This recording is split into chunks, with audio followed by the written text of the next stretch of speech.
Hello everyone, आप सभी का स्वागत है आज की क्लास में। आज हम लोग पढ़ने चल रहे हैं फाइलम पोरीफेरा के बारे में, जिसमें कि हम लोग बात करेंगे जनरल कैरेक्टर क्या है फाइलम पोरीफेरा का, और फाइलम पोरीफेरा का क्लासिफिकेशन कैसा है। ये टॉपिक इसलिए इम्पॉर्टेंट है क्योंकि जनरली CSIR के एग्जाम में अगर देखा जाए तो 4 नंबर का क्वेश्चन आ जाता है। कहीं किसी एनिमल का नाम पूछ लिया जाता है, और या फिर कभी कभी क्या होता है कि किसी फाइलम के कैरेक्टर के बारे में पूछ लिया जाता है। और ये क्वेश्चन बहुत ही सिंपल होते हैं, बस कल हमको थोड़ा सा उस पर ध्यान देना है कि वो कैरेक्टर किस फाइलम से बिलोंग करता है और वह एनिमल कौन से फाइलम का है। ठीक, तो हम लोग शुरुआत करते हैं। सबसे पहले हम लोग बात करते हैं जनरल कैरेक्टर क्या है फाइलम पोरीफेरा का। तो पहला कैरेक्टर है Porifera are all aquatic, mostly marine, except one family, Spongilidae, which lives in fresh water। मतलब जितने भी पोरीफेरा होते हैं, फाइलम पोरीफेरा में जितने भी एनिमल पाए जाते हैं वे सभी एक्वेटिक होते हैं, मोस्टली मैराइन। उसमें से ज़्यादातर कैसे होते हैं? मैराइन होते हैं। Except one family, spongillidae. Phylum Porifera में जितने भी एनिमल होते हैं सारे एक्वेटिक होते हैं, और उसमें ज़्यादातर देखा जाए तो उनका जो जीवन होता है, वो जिस तरीके की लाइफ जीते हैं वो मैराइन वाटर में जीते हैं।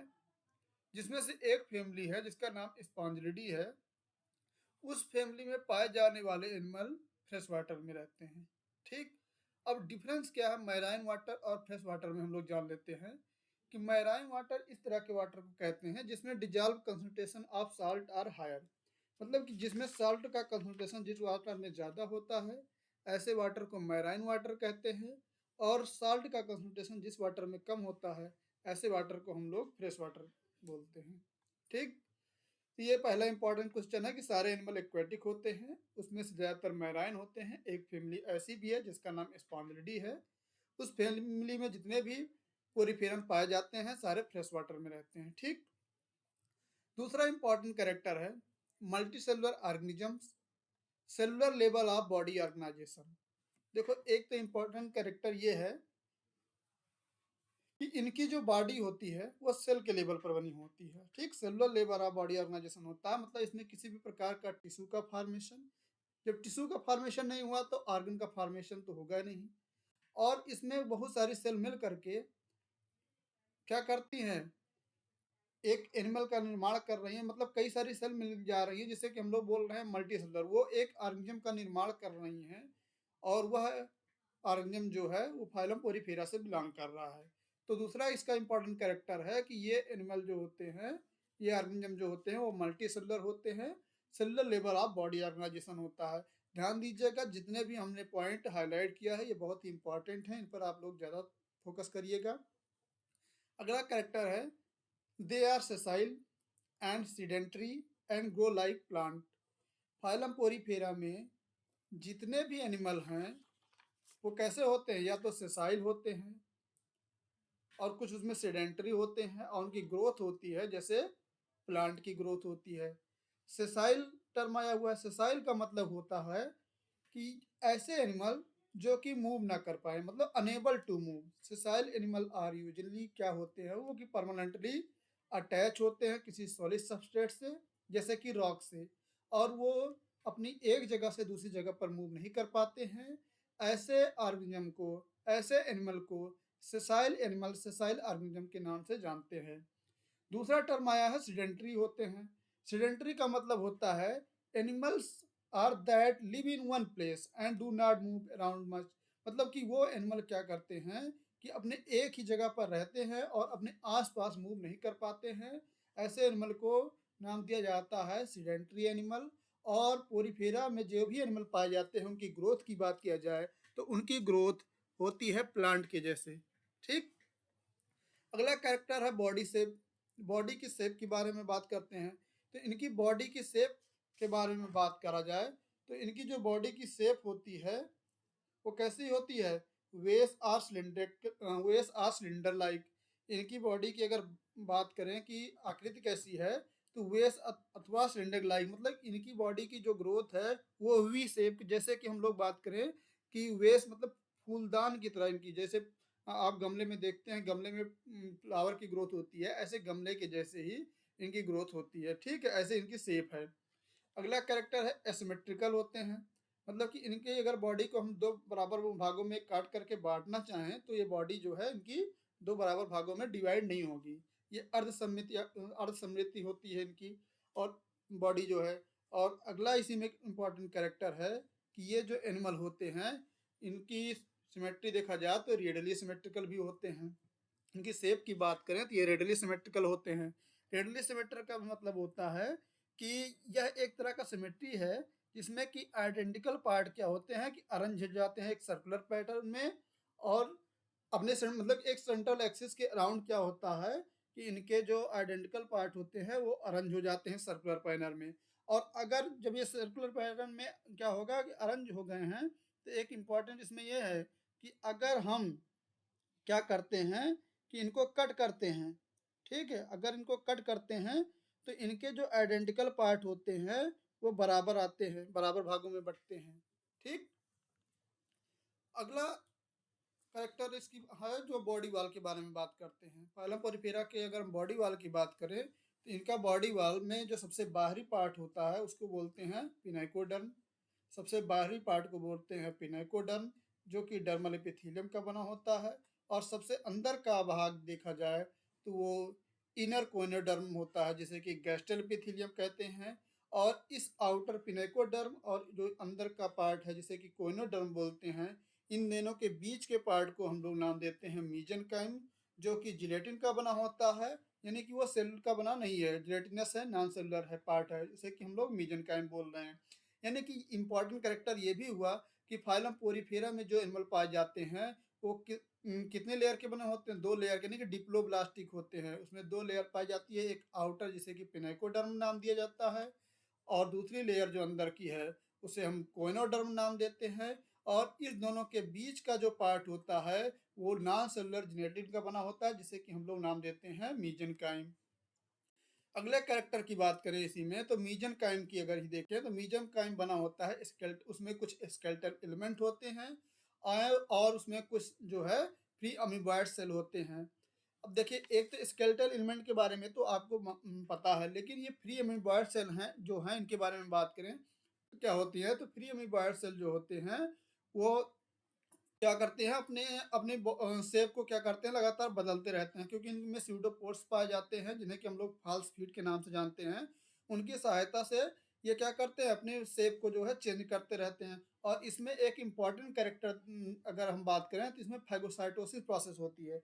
ये क्या करते हैं, फाइगोसाइटोसिस परफॉर्म करते हैं, जिसके द्वारा क्या करते हैं कि दूसरी सेल को ईट कर लेते हैं, मतलब खा लेते हैं। तो ये इम्पॉर्टेंट कैरेक्टर है।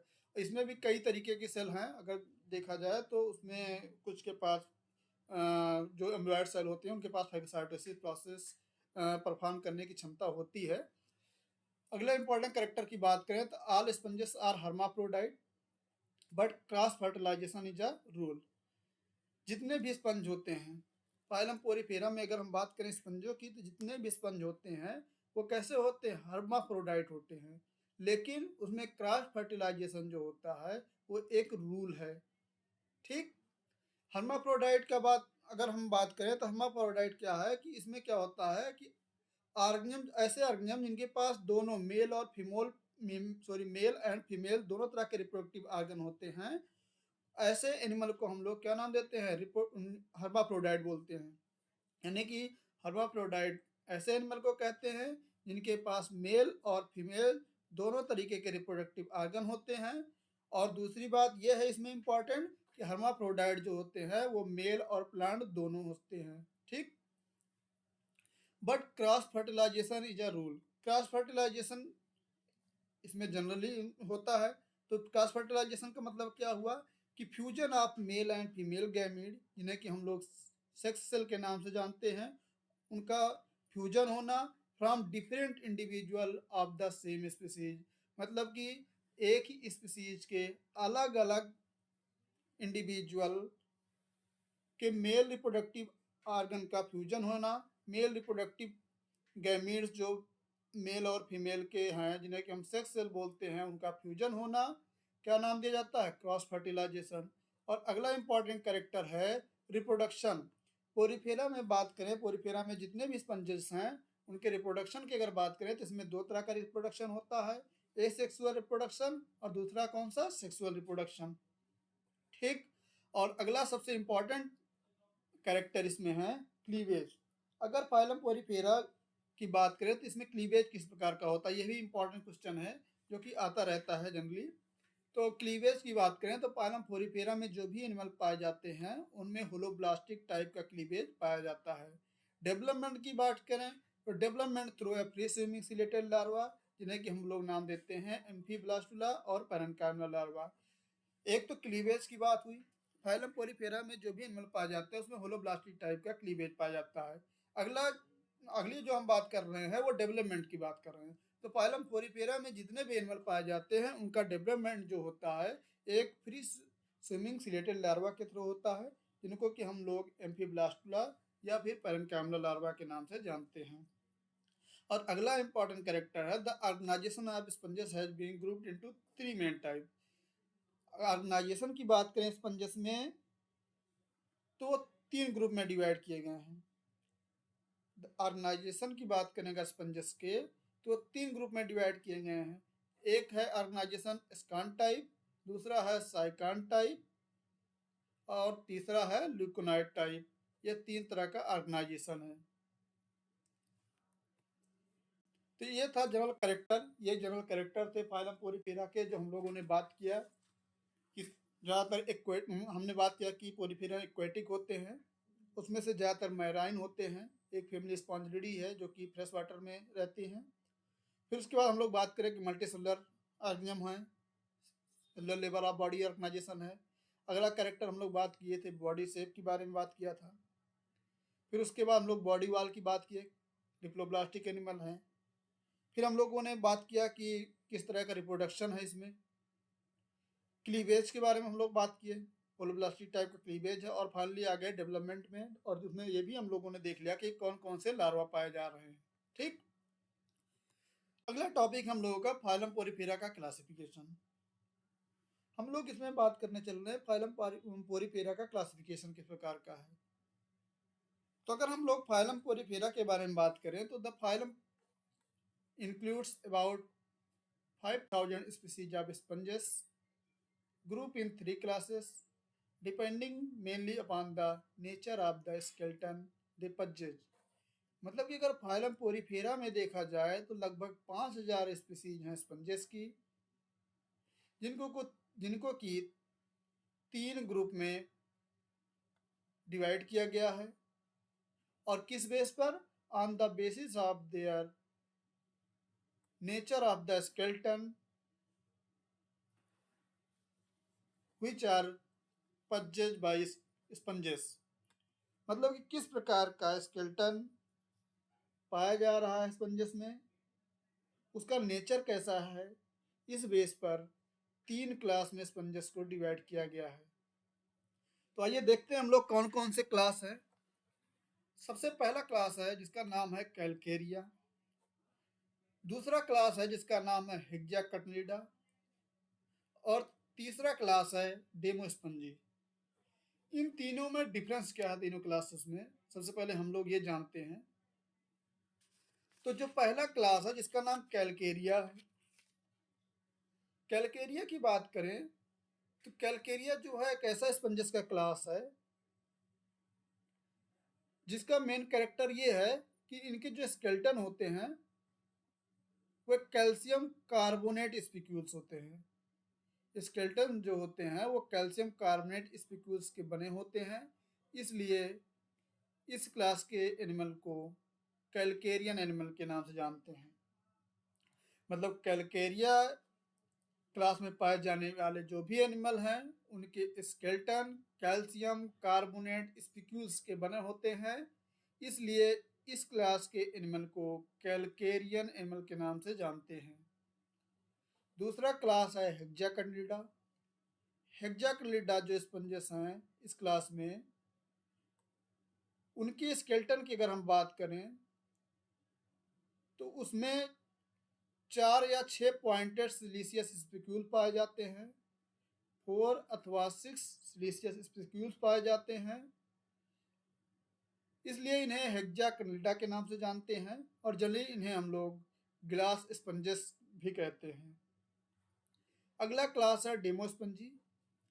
डेमोस्पंजी की बात करें तो ये लार्जर स्पंजेस क्लास है, जिसमें कि लगभग 81% लिविंग स्पंजेस पाए जाते हैं और पूरे वर्ल्ड लेवल पर देखा जाए तो लगभग 7000 स्पीसीज डेमोस्पंजी की इस पृथ्वी पर हैं।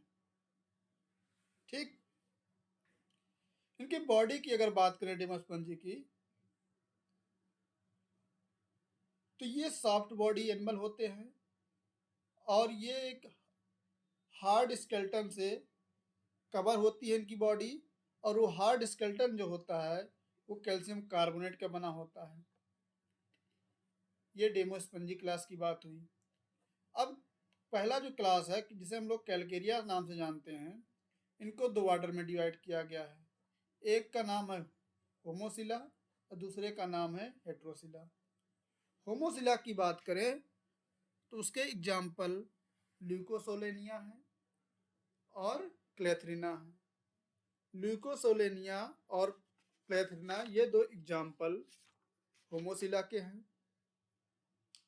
दूसरी तरफ बात करें हेट्रोसिला के, तो हेट्रोसिला में साइकान आता है जिसे कि स्काइफा के नाम से जानते हैं, और दूसरा ग्रेंसिया आता है जिसे कि हम लोग पर्सस्पंज के नाम से जानते हैं। ठीक, ये कैलकेरिया क्लास की बात हुई। आगे चलते हैं, हम लोग देखते हैं क्लास दूसरा कौन सा है। तो क्लास दूसरा जो है उसका नाम है हेक्साकटिल्डा। हेक्साकटिल्डा में दो ऑर्डर हैं। एक का ऑर्डर फर्स्ट का नाम है हेक्सास्टीरोफोरा और दूसरे का नाम है एम्फीडिस्कोफोरा। हेक्सास्टीरोफोरा और एम्फीडिस्कोफोरा ये दो ऑर्डर हैं किसके, क्लास दो हेक्साकटिल्डा के। अब ऑर्डर फर्स्ट जो है इसका, उसका नाम है हेक्सास्टीरोफोरा। हेक्सास्टीरोफोरा में एग्जाम्पल है यूप्लेक्टेला जिसे कि हम लोग बीनस फ्लावर बास्केट के नाम से जानते हैं, और दूसरा एग्जाम्पल है फार्नेरा। ये दो एग्जाम्पल हेक्सास्टीरोफोरा में हैं।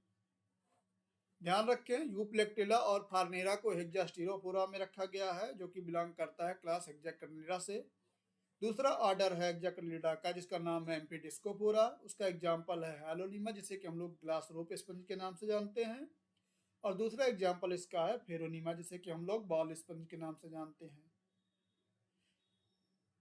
तो आप लोग एग्जाम्पल ऑर्डर ध्यान रखिएगा किस क्लास का है। ठीक, अगला तीसरा जो सबसे इंपॉर्टेंट क्लास है उसका नाम है डेमोस्पंजी, जो सबसे बड़ा है। सबसे बड़ा क्लास जो है वो है डेमोस्पंजी।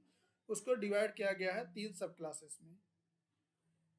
पहले सब क्लास का नाम है टेट्राकर्निडा, दूसरे का नाम है मोनेक्जोनिडा और तीसरा है क्रेटोसा।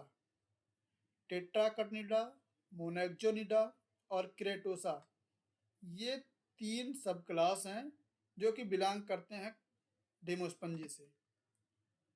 ठीक, आगे अगर हम लोग बात करें टेट्राकर्निडा जो सब क्लास फर्स्ट है, तो उसको डिवाइड किया गया है 3 ऑर्डर में। सबसे पहला ऑर्डर है जिसका नाम है मिक्जोस्पॉन्जिडा। मिक्जोस्पॉन्जिडा जो है वो ऑर्डर है किसका, टेट्राकर्निडा सब क्लास, जो कि बिलोंग करता है क्लास डेमोस्पंजी से। तो मिक्जोस्पॉन्जिडा का एग्जाम्पल है ऑस्कैरिला और हालिसरका। ऑस्कैरिला और हालिसर का एग्जाम्पल मिक्जोस्पॉन्जिडा का है। दूसरा ऑर्डर है जिसका नाम है कार्नोसा। कार्नोसा का एग्जाम्पल है प्लेकिना। प्लेकिना जो कि कार्नोसा का एग्जाम्पल है। और तीसरा ऑर्डर है जिसका नाम है कोरिस्टिडिया। कोरिस्टिडिया जिसका एग्जाम्पल है थीनिया और जियोडिया, यानी कि थीनिया और जियोडिया जो है कोरिस्टिडिया का एग्जाम्पल है, और ये बिलोंग कर रहा है टेट्राकर्निडा सब क्लास से जो कि डेमोस्पंजी क्लास का मेंबर है। ठीक, आगे बात करें अगर हम लोग दूसरे सब क्लास के, तो उसका नाम है मोनेक्जोनिडा। मोनेक्जोनिडा देखा जाए तो इसमें से सबसे बड़ा सब क्लास है, जिसको कि डिवाइड किया गया है 4 आर्डर में। मोनेक्जोनिडा में 4 आर्डर कौन कौन से? हेड्रोमेराइडा, हाइलिकॉन्ड्रिया, पोइकिलोस्केलेराइना, हैप्लोस्केलेराइना। मतलब कि इनके नाम देखिए, ऐसा नहीं है कि याद नहीं होगा, अगर आप जो है 2-4 बार इनको पढ़ते हैं तो ये अच्छे से याद हो जाते हैं।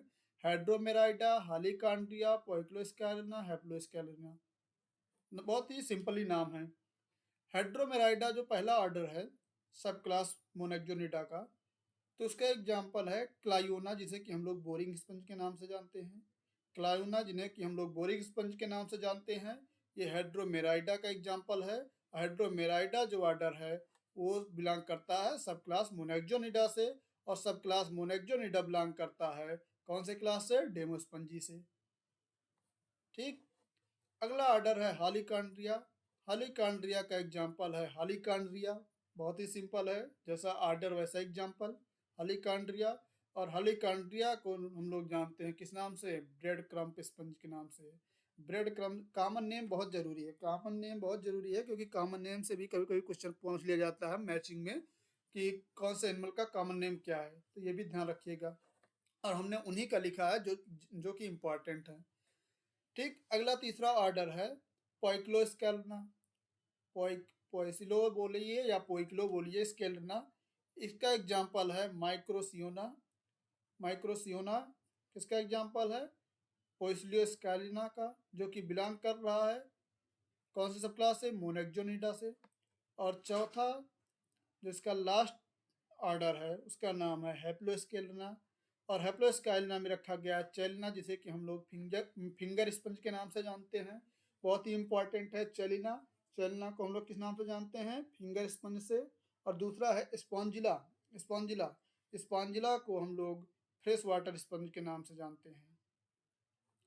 एक चीज और ध्यान रखिएगा, एक चीज आप लोग और ध्यान रखिएगा, माइक्रोसियोना और चेलिना, इन दोनों में डिफरेंस देखिएगा, दोनों अलग अलग ऑर्डर से बिलोंग कर रहे हैं। ठीक। और सबसे लास्ट सब क्लास देखा जाए तो किरेटोसा। किरेटोसा की अगर हम लोग बात करें, ये जो है तीसरा सब क्लास है कौन सी क्लास का? डेमोस्पंजी के। डेमोस्पंजी का जो थर्ड सब क्लास है उसका नाम है किरेटोसा। और उसके एग्जाम्पल को देखा जाए, यू स्पॉन्जिया, जिसे कि हम लोग बाथ स्पंज के नाम से जानते हैं। स्पॉन्जिया, फाइलोस्पॉन्जिया, जिसे कि हम लोग लीफ स्पंज के नाम से जानते हैं। लीफ स्पंज किसे कहते हैं? फाइलोस्पॉन्जिया को। और अगला एग्जाम्पल है हिप्पोस्पॉन्जिया, जिसे कि हम लोग हॉर्स स्पंज के नाम से जानते हैं। इनमें कंफ्यूजन आप लोग को कहाँ हो सकती है? कंफ्यूजन यहाँ होगी, ध्यान रखिएगा। एक तो केरेटोसा में जितने भी एनिमल पाए जा रहे हैं उनके उनमें हम लोग बात कर रहे हैं तो स्पॉन्जिया स्पंज तो हैं ही सारे, जो है ओवरऑल देखा जाए तो सारे स्पंज की हम लोग बात किए, लेकिन इन पे जो एनिमल हैं उनमें लगा हुआ है टर्म स्पॉन्जिया। ठीक। स्पॉन्जिया ना कि स्पॉन्जिला। अगर आप स्पॉन्जिला की बात कर देंगे तो वो हो जाएगा हैप्लोस्केलिना का मेंबर हो जाएगा। ठीक है, वो मोनेक्जोनिडा सब क्लास का हो जाएगा। ठीक। तो यहाँ पर आपको स्पॉन्जिया याद रखना है। ठीक। तो आप सभी को ये क्लास अच्छी लगी होगी। आज यहीं तक बात करते हैं, कल मिलते हैं हम लोग किसी नए टॉपिक के साथ। आप लोग, ऐसा नहीं है कि ये बहुत ही टॉपिक टफ है, आप इसको 2-3 बार देखिए, जो है थोड़ा ध्यान से, आपको बहुत अच्छे से समझ में आ जाएगा और क्वेश्चन बहुत अच्छे से सॉल्व होगा। ठीक है, तो मिलते हैं कल किसी और टॉपिक के साथ, तब तक के लिए नमस्कार।